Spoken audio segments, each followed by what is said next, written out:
Call the public hearing in order for the Village of Round Lake Beach for Monday, December 17, 2018. Please call the roll. Trustee Husk. Here. Trustee Valdez. Here. Trustee Wallace. Here. Trustee Butler. Here. Trustee Nichols. Here. Trustee Cleveland. Mayor Hill. Here. Let the record show quorum is present. Okay. Approval of the agenda. Any questions on the agenda? We can't do any deletions or additions to it. Is there a motion to approve? So moved. Motion by Trustee Butler. Second. Second by Trustee Wallace. All in favor? Aye. Opposed? Okay, it's approved. We only have one item of business. It's a 2018 tax levy. We have to do this annually. And our Finance Director, Kevin Boysa, will now give us a presentation. Okay, good evening, everyone. Thank you, Mayor and the Village Board, for this time to do the property tax levy public hearing. And just to kind of set the stage here, the village isn't required to do this tax levy hearing because the increase is less than for home rule communities. It's not a requirement based on the increase for the levy itself. So this is there was a public notice that was published on the Lake County News Sun on December 7th. And today we're going to cover the following items during the tax levy hearing. So the first item that we cover is the economic environment for the state of Illinois. Then we take a look at some of the financial challenges that the village is facing. And then we go directly into the 2018 proposed tax levy. So including a comparison between 2017 and 2018. Review the rates, and then what the estimated impact on a property or on a resident is. And then we close with questions. So the first item is the state of Illinois and the financial issues that it faces. Last year, if you recall, this number was a lot higher.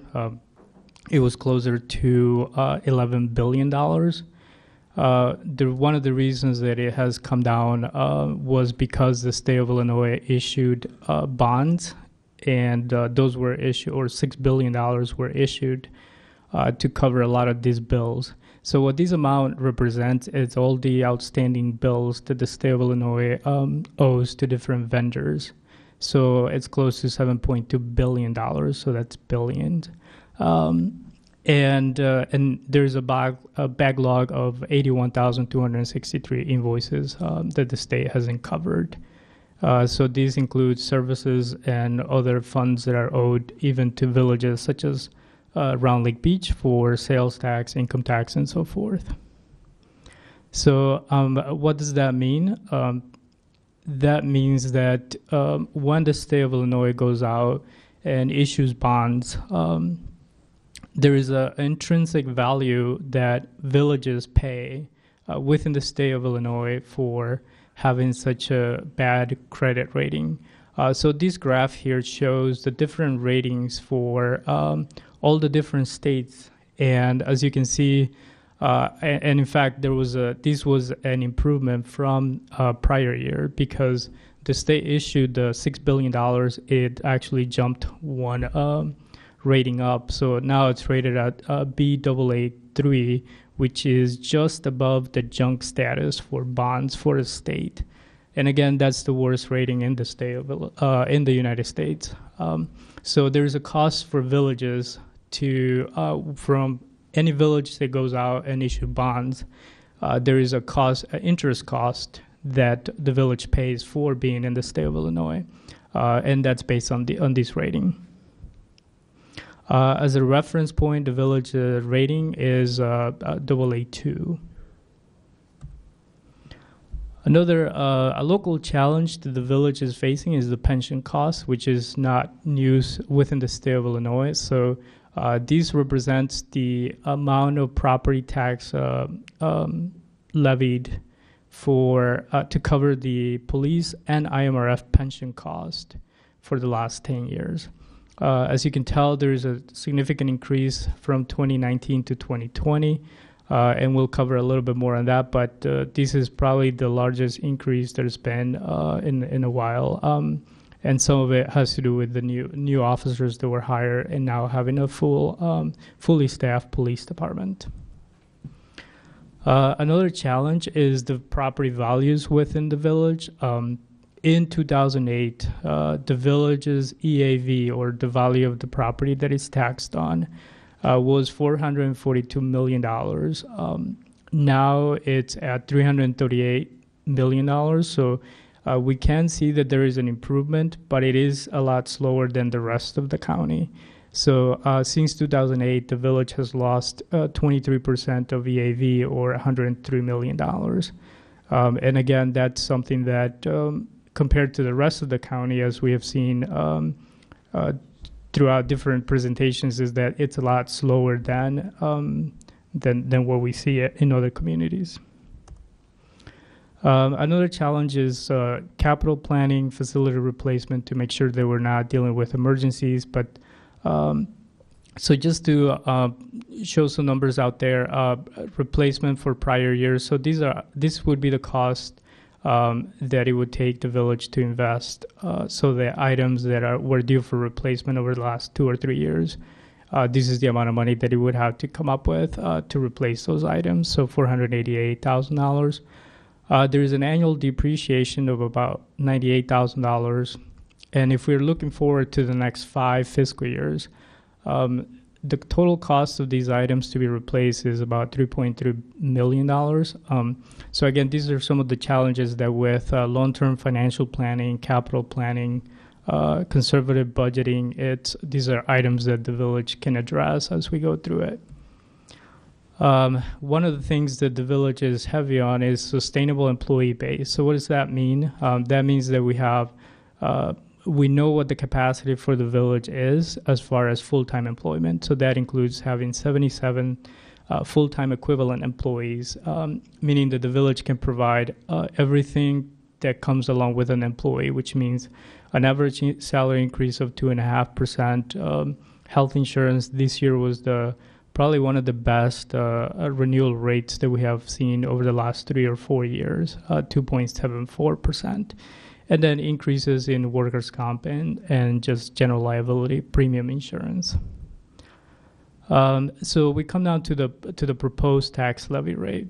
So when you're looking at the tax levy, it's made up of 5 different levies. One of them being the largest being the police pension. So as I mentioned, that was the largest increase that we have seen. Most of it is because there was 5 or 6 new hires, and so that means that the cost to have that funding available for a pension when they retire will go up. So that's close to $1.3 million. And then we were talking about liability insurance, $379,000. IMRF pension costs $156,000. Corporate, or that's the funding that goes directly into the general fund, $820,000. So compared to last year, and we'll go through that, it went down by about $20,000. So the way that the last item is the police protection, $97,130.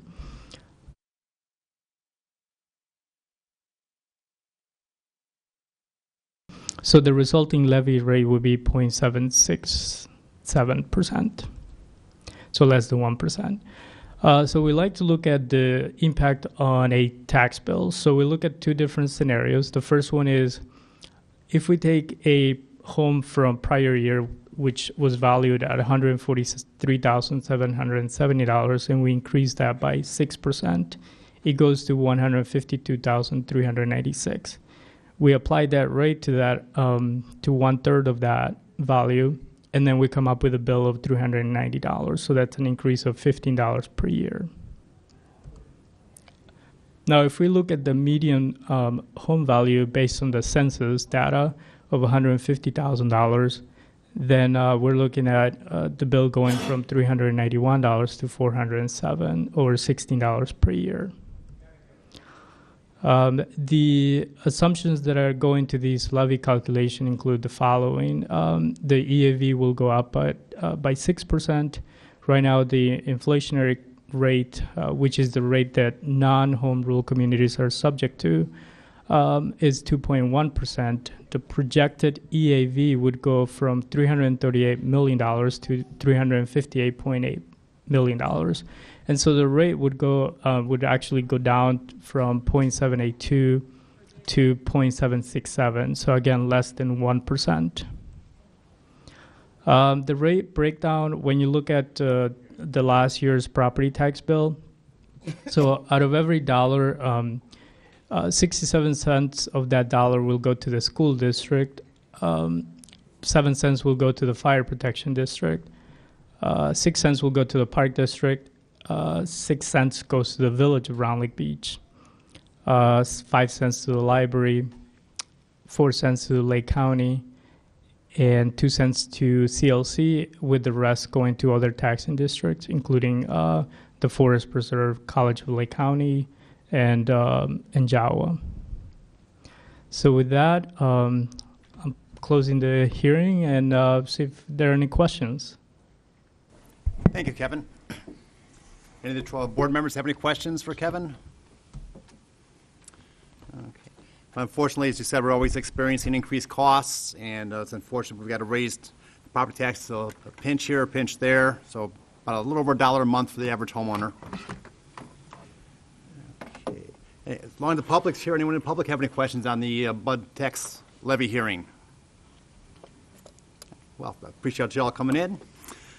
And we have no other business tonight. Do we have a motion to adjourn? Motion by trustee Wallace. Second. Second by trustee Nichols. All in favor? Aye. Opposed? This public hearing's adjourned. We'll start our board meeting in just a couple seconds.